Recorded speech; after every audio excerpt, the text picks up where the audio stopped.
क्या कर रही है निभा दी? देख रहे हैं बड़े परेशान हैं। अरे क्या करें, जा रहे हैं अनाज लेने। अनाज लेने? हाँ। अच्छा, क्या वो देख रहे हैं बड़ी टेंशन में लग रही है। अरे कितना दिन से झगड़ा हो रहा है मेरे ननद के घर में। झगड़ा हो रहा है? हाँ। अच्छा, क्या चीज का झगड़ा हो रहा है इतना ज्यादा? अरे मेरे नंदोई बहुत मेरा ननद को मारता है। वो कहाँ कहाँ कंप्लेन करके आई, लेकिन कोई सुनता ही नहीं है। तो ये फिर इसी टेंशन में हम दिन रात इधर उधर घूमते रहते हैं, कभी यहाँ कंप्लेन कभी वहाँ कंप्लेन, कोई नहीं सुनने को रेडी है। कंप्लेन दर्ज कराए फिर भी कोई सुनवाई नहीं मिली? ना, इसीलिए टेंशन में है अब कि क्या करें। ये तो सारे जगह नहीं सुनवाई की, तो आपको महिला आयोग जाना चाहिए। महिला आयोग? हाँ। महिला आयोग क्या है, मुझे तो पता ही नहीं है। महिला आयोग, इसके बारे में आपको जानकारी नहीं है? अरे महिला आयोग हर जिला में होती है, उसमें अगर आप कंप्लेन करवाइएगा तो आपको तुरंत ही उसका न्याय मिलेगी। अच्छा, हाँ बिल्कुल। आपको मालूम है? तो मालूम है हमको भी, लेकिन जानते हैं अभी गांव में जो है ना मैडम आई हुई है, उस डॉक्टर उषा विद्यार्थी मैम, जो अच्छा? कि महिला आयोग की पूर्व मेंबर भी रह चुकी है और पूर्व विधायक भी थी। तो पूरी जानकारी दे देंगी? हाँ, ऐसा करिए ना, जो हम गांव में अभी किसी कार्य के सिलसिला से आई हुई है, तो हम उनको ले करके गार्डन में चलते हैं, बोलेंगे थोड़ा जानकारी दे देने के लिए। तो आप ऐसा करिए ना, ये तो बहुत बड़ा प्रॉब्लम है, आप वहाँ आ जाइए। हाँ, ठीक है, उस गार्डन में। ठीक है, इसी परेशानी का सारा हल निकल जाएगा, वो सारी जानकारी भी दे देगी। तो आप ऐसा करिए, बता देंगे। हाँ सारी जानकारी मिल जाएगी। ठीक है, आप ऐसा करिए, हम उनको लेके चलते हैं गार्डन में आते हैं। ठीक ठीक है, है। लेकिन वहाँ सारा काम छोड़ करके जल्दी आ जाइए। तो आप चलिए, हम ये रख के तब आते हैं। हाँ बिल्कुल, तुरंत आइए, रख करके जल्दी आइए, वो चली आएगी। ठीक है, ठीक है, ठीक है, आप चलिए, हम रख के आते हैं। निभा को हमेशा झगड़ा वगैरह होती रहती है, वो बोली थी तो हम आ रहे हैं, और अभी तक आई नहीं है, उसको जानकारी देना था। देखो, अगर नहीं आ पाती है, जो कोई भी उसकी ननद अगर नहीं आ रही है आयोग में, नहीं पहुंचती है, नहीं आती ही तो होगी। पत्राचार से भी भेज सकती है, अपना कंप्लेन दर्ज कर सकती है, अपना फोन से भी बात करके। नमस्ते नमस्ते, बैठो। तो देखिए निभा दी, आपको जानकारी लेना था ना, जी। बताइए क्या क्या है, क्या ये झगड़ा होती रहती है। तो आप देखिए मैडम आई हुई है, अगर आप सारा देखो, बात पूछ सकते हैं। तुम्हारी ननद अगर मैडम नहीं मेरी भी आ ननद है, उसके पति बहुत मारपीट करते हैं और वो इधर उधर भटकते रहती है। उसको कोई समस्या का मतलब हल मिलता ही नहीं है कि वो कहाँ जाए, क्या करे। दिन रात मेरे पास कॉल करते रहती है कि भाभी देखिए ना, हम क्या बोले, कैसे क्या करें। तो सालू जी बोली कि एक उषा मैडम है, जो महिला आयोग के सदस्य रह चुकी हैं, वो आज गांव में किसी काम से आई हुई हैं, तो आप आके उनसे बात कर जानकारी ले लीजिए। तो मैम पहले ये बताइए कि महिला आयोग क्या है? देखो, महिला आयोग एक महिलाओं के सर्वांगीण विकास के लिए जी। महिला आयोग का गठन हर स्टेट में हुआ कि महिलाओं के लिए कोई प्रताड़ित कर रहा हो, चाहे वो सामाजिक रूप से हो, या कहीं महिलाएं ऑफिस में काम कर रही हो, या घर में जो महिला है, जैसे तुम्हारी है कि ननद की कर रही हैं, तो इस तरह का कोई भी उसको प्रताड़ित करता है, या कॉलेज में, स्कूल में बच्चियां पढ़ रही हैं, तो उसका कंप्लेन हम महिला आयोग में कर सकते हैं। अक्सर मैम देखा जाता है ग्रामीण क्षेत्रों में जो महिलाएं घर से बाहर नहीं निकल पाती है, या कुछ पीड़ित रहती है, बाहर नहीं निकल पाती है, उसके लिए क्या कंप्लेन कराएगी, क्या किसी नंबर पे कॉल करेगी? देखो, ऐसा है जी मैम कि ग्रामीण क्षेत्र में महिलाओं को दिक्कत भी हो रही है परिवार में, अगर उसके पति के द्वारा, उसके ससुर के द्वारा, सास के द्वारा, तो शर्म और लज्जा के बस में वो अपना कंप्लेन न पुलिस थाने में जाके करती है, और ना ही कहीं उसको जानकारी है कि आयोग भी है। और इस आयोग में अगर वो किसी से फ़ोन भी करा सकती है, पत्र लिख करके भी अपना कंप्लेन कर सकती है, तो आयोग के मेंबर सदस्य जाके उसके घर पर उसको सुरक्षा प्रदान कर सकते हैं। ऐसा हम लोगों ने कई बार लड़कियों को कैद करके रखा हुआ था, उसके फैमिली के लोग, तो हम लोग जाके पूरे आयोग से उसको निकाल कर, कमरे से निकाल कर आयोग तक ले आए और उसको न्याय दिलवाए। तो इस प्रकार से ग्रामीण क्षेत्र में भी रहने के बाद हमको आयोग से न्याय मिल सकता है, तो उसमें घबराने की ज़रूरत नहीं है। लेकिन उसको जानकारी होना चाहिए कि कौन कौन से हमको फ़ायदे हो सकते हैं इस आयोग से। सपोज करो कि उसका पति छोड़ दिया, जी मैम, और वो अपने मैके आ रही है, और मैके में भी उसको खर्च की ज़रूरत है, तो उस खर्च के लिए भी अगर वो आयोग में कंप्लेन करती है, तो हम लोग उसके पति से उसके सैलरी या जितना भी कमाता हो, अमीर है तो उस हिसाब से उसके सैलरी से इसको खर्च के लिए हम लोग दिलवाने का प्रयास करते हैं, या जितनी भी आमदनी हो, अगर बहुत गरीब है, मान लो 100 रुपया तुम कमाते हो पति, तो 50 रुपया महिला को देना है उसके खर्च बर्च के लिए। ये सब भी हम लोग काम करते हैं। तीसरी बात, हम लोग नई नई चीज़ें, टेक्निक, अगर आयोग के पास लगता है कि और कोई पावर हम लोगों को मिलता जिससे महिलाओं को फ़ायदा मिल सकता था, तो वो भी महिला आयोग को अधिकार है कि वो लिखकर और विधानसभा में उसको भेजे, और तब विधानसभा में जब लंबा सत्र चलता है तो उससे पारित होता है, ये भी अधिकार है। और महिला आयोग ने पहले जमाबंदी जब होता था कि केवल पुरुष के नाम से जमाबंदी हो, तो हम लोगों ने लिख कर दिया कि नहीं, महिला का भी नाम उसमें अंकित हो, ताकि कोई भी पति अकेले अपनी संपत्ति को नहीं बेचे, महिला को पता हो। तो इस प्रकार की भी लागू हुआ। तो वीमेन कमीशन को बहुत से इस तरह के अधिकार हैं जो महिलाओं के लिए हम लोग काम कर सकते हैं और उसको सुविधा दे सकते हैं, उसको सहायता प्रदान कर सकते हैं। अगर बच्चियां हैं तो देखो, अभी हमारी सरकार ने बच्चियों को साइकिल देने का प्रावधान किया। तो सरकार अगर कुछ और नियम बनाती है और आयोग को उसमें कोई ये दिक्कत होती है तो आके कंप्लेन कर सकती है। एक वातावरण बनता है कि कैसे महिलाएं, बच्चियां सब आगे विकसित हों, बढ़ें, उसमें सरकार और आयोग दोनों मिलके काम करती है, तो महिलाओं को फ़ायदा होता है। तीसरा चीज़ है कि अगर जैसा एक प्रश्न आपने किया था कि कोर्ट, सिविल कोर्ट में अगर केस चल रहा है तो हम उस केस को इंटरटेन नहीं करते, क्योंकि सिविल कोर्ट और महिला आयोग दोनों एक अलग अलग कोर्ट हैं। तो एक कोर्ट में चल रहा है तो दूसरे कोर्ट में हम सुनवाई नहीं कर सकते। मैम, जो सिविल कोर्ट है और महिला आयोग संस्थान है, उसमें क्या सेम कानून रहता है? सेम एक्ट है। आप अगर वहाँ केस कर रहे हो तो हम उसको केस नहीं लेंगे, एक ही केस को दो जगह नहीं कर सकते। लेकिन अगर सिविल कोर्ट में आपका मामला चल रहा है और आप संतुष्ट नहीं हैं कि मेरा सिविल कोर्ट में काम नहीं हो रहा है, या जिस प्रकार से भी असंतुष्ट हैं, तो हम आप महिला आयोग में आकर अगर अपनी बात आप करती हैं तो महिला आयोग को ये पावर है कि वहाँ से संचिका मंगवाकर उस संचिका का अध्ययन करेगी कि कहाँ दिक्कत है। तो मतलब ये जो अगर सिविल कोर्ट में केस चल रही है या फिर कहीं भी दोबारा दो जगह केस, मतलब दो जगह नहीं कर सकते हैं, एक ही जगह होगा। और हम जो सुनवाई जो करके उसका ये करेंगे, उसके बाद सीधे हाई कोर्ट में हमारा मामला फिर हाई कोर्ट में जाएगा। अगर संतुष्ट नहीं है आवेदिका तो उस मामला हाई कोर्ट में जाएगा।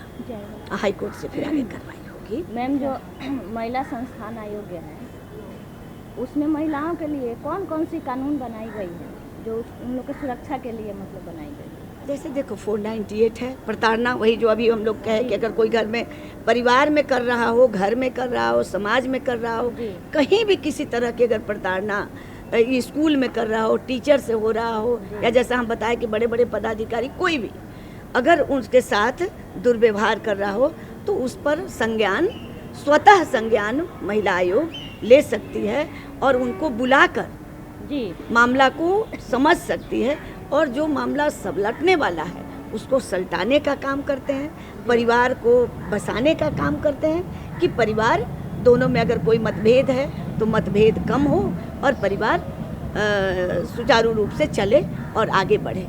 ये सब महिला आयोग का भी काम है। तो मैम, जैसे महिला आयोग में जो केस करने का है वो कहीं से भी कर सकते हैं, जैसे कोई आप फोन पर भी कर सकते हैं। अच्छा। अपना कंप्लेन दर्ज करा सकते हैं और वहाँ से टीम जाके भी आपको मदद कर सकती है। लेकिन कोई बताते हैं जो दूसरे डिस्ट्रिक्ट के है तो जिस डिस्ट्रिक्ट में आप रहते हैं उसी में होगा?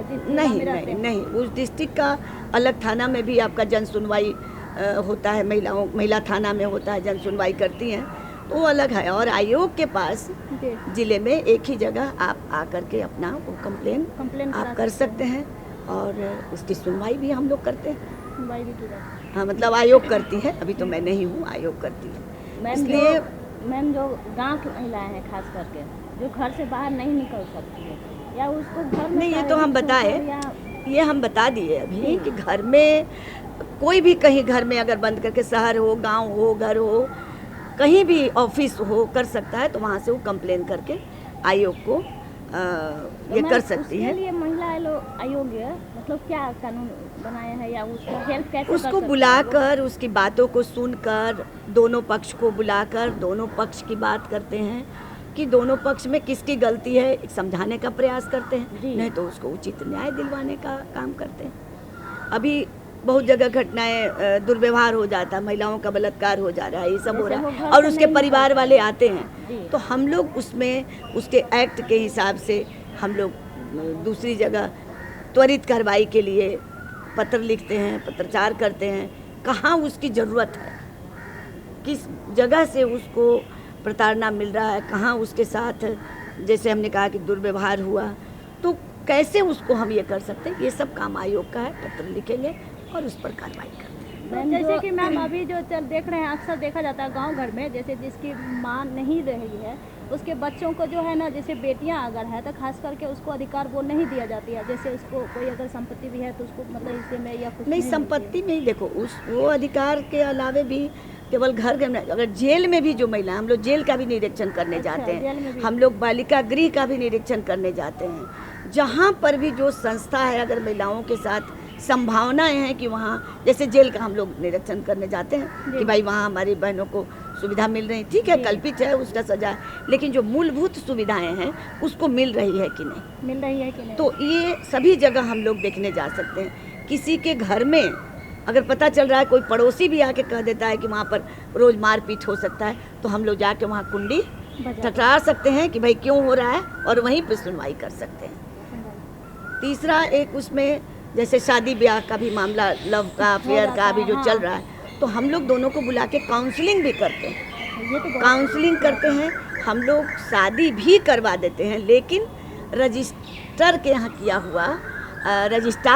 किया हुआ उसको मान्यता है। हमारे यहाँ केवल हम लोग काउंसलिंग करके दोनों का मिलाने का काम करेंगे और आवेदन रजिस्ट्रार के यहाँ लिख देते हैं कि इनके रजिस्टर्ड किया जाए। ये काम भी आयोग करती है और काउंसलिंग का काम भी हम लोग करते हैं। और हम लोग कानून का प्रशिक्षण भी जगह जगह जाकर देते हैं। हम लोग गांव में सभी जगह इसीलिए 2-2 दिन का प्रशिक्षण शिविर रखते हैं कि भाई कौन कौन से कानून है, कौन कौन से एक्ट है, कहाँ तुमको सुविधा मिल सकती है, तो ये सब काम आयोग करती है।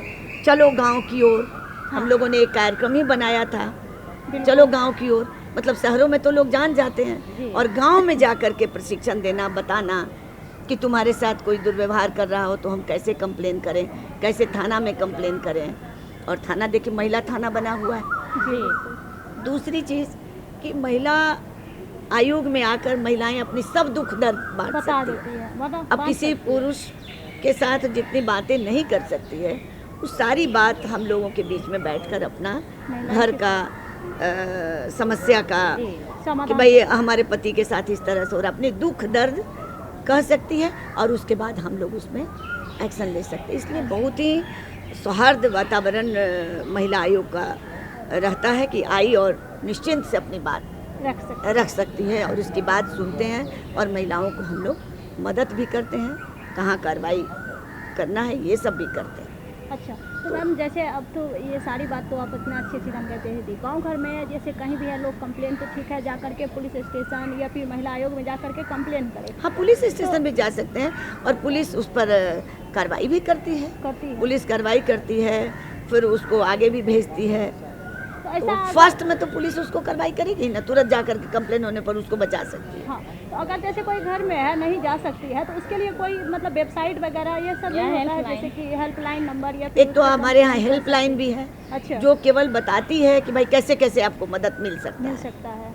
हमारे यहाँ क्या है, वो हेल्पलाइन है, वो बुला करके वो मदद करती है। अच्छा। और आयोग का क्या है कि एक्ट करती है, वो संज्ञान लेती है। अच्छा। स्वतः भी संज्ञान ले लेगी कि पता चल गया कि यहाँ पर गड़बड़ी हो रही है, तो स्वतः संज्ञान लेकर उसको बुलाकर हम लोग बात कर सकते हैं। जैसे स्कूल में बच्चियों के साथ आप गाड़ी जो बस चलती है उसमें कोई कंडक्टर है, ये है जो दुर्व्यवहार होता है, तो उसमें हम लोग वहाँ के प्रिंसिपल को सबको बुलाकर स्वतः संज्ञान लेकर कंप्लेन नहीं भी आए तब भी कर करके उसकी हम लोग हेल्प करते हैं, मदद करते हैं, उनको सुझाव देते हैं कि ऐसा नहीं होना चाहिए। इसलिए बहुत बड़ा काम है महिला आयोग का। सब चीज़ें समाज सोसाइटी में देखिए, आज भी हम लोग महिलाओं को देखो क्या है, रेल चला रही है, प्लेन चला रही है, हर चीज़ को महिलाएं रक्षा में महिलाएं हैं, हर क्षेत्र में महिलाएं। ट्रेन चलाना कहीं हम पे लोग support समझते मिल थे रहा है तो कहीं कि पे कैसे नहीं मिल चलाएगी, महिला लेकिन चला रही है। बिल्कुल। लेकिन उसके बावजूद लोग का नजर जो महिलाएं हैं इतने सक्षम होने के बावजूद भी आज लोगों को लगता है कि बेचारी अच्छा महिला है। हाँ मतलब बेचारी टाइप से जैसे बिहेव कुछ मजाक करते हैं कि पुरुष का भी आयोग होना चाहिए। पुरुष तो स्वयं बरसों से समाज में सक्षम माने जाते हैं, हाँ। कितनी भी सक्षम महिलाएं हैं, तो भी उसी को लेकिन उसको भी लोग समझते हैं अच्छा वो तो महिला, महिलाएं हाँ वो तो महिला है, कोई भी उसको देखेंगे। और पुरुष चाहे उसको कुछ भी ज्ञान नहीं है, लेकिन उसको लोग सक्षम समझते हैं। आप घर ही का ले लो, जी, बिल्कुल। घर से जब बच्चियां चलने, बेटी जा रही है 50 तो साल बेटा कौन भले ही जाएगा? छोटा क्यों ना हो, उसके साथ उसको लगा देंगे कि दुकान तक जरा साथ में जाओ। जाए। वो बच्चा क्या कर सकता है? बिल्कुल लेकिन वो जो माता पिता को असुरक्षा का भाव है कि मेरी बच्चियों को माने पुरुष ही बचा सकता है, पुरुष नहीं बचा तो इस प्रकार का जो सब काम है वो आयोग के माध्यम से हम लोग उसको करते हैं और उसको मनोबल बढ़ाते हैं, उसके गार्जियन को मनोबल बढ़ाते हैं कि लड़कियों को स्वतंत्र भेजिए, शक्ति का वर्धन करे वो, और सक्षम है वो काम करेगी।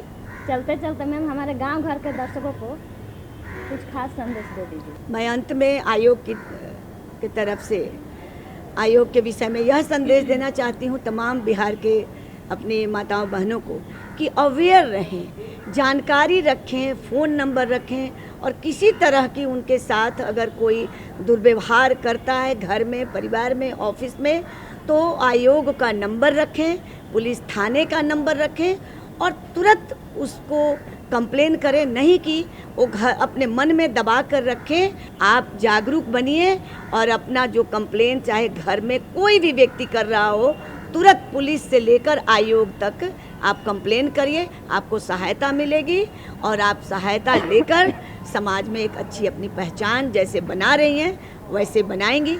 समाज के आधी आबादी हम हैं और आधी आबादी अगर सक्षम हो जाए और शिक्षित हो जाए, अवेयर हो जाए, तो हमें ना कोई ऑफिस में दबा सकता है, ना कोई घर में दबा सकता है, ना कोई समाज सोसाइटी में दबा सकता है।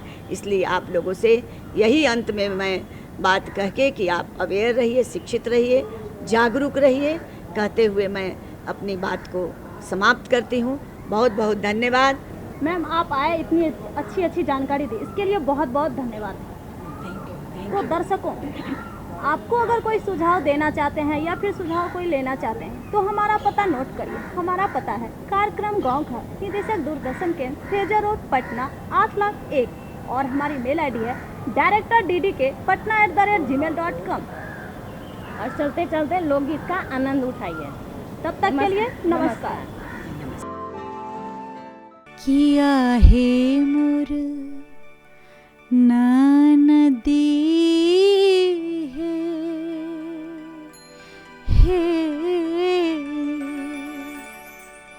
घुर का कहिया होता भैया तो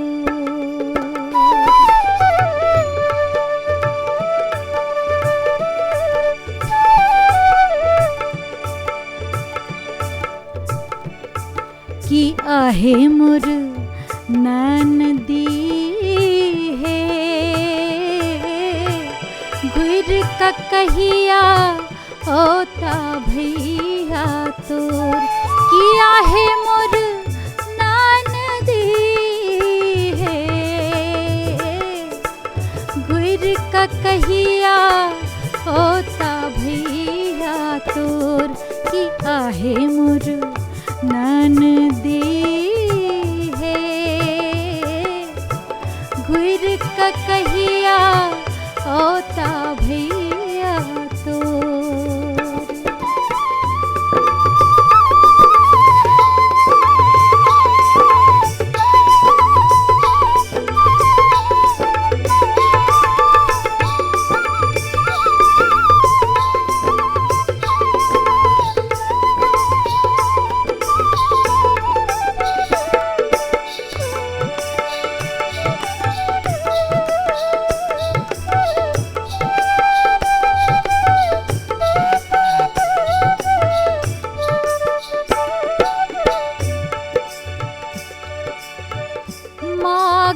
मुजरल फागुन गुजरल, माघ मुजरल फागुन गुजरल, चैत टिकोला तोर,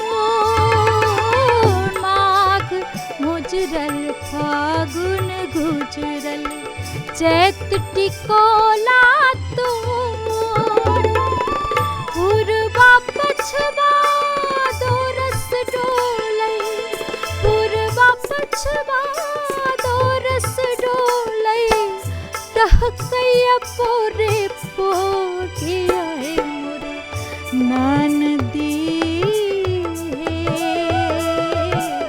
गुर का कहिया होता भैया तोर, किया है मोर ननदी गुर का कहिया होता भैया तोर।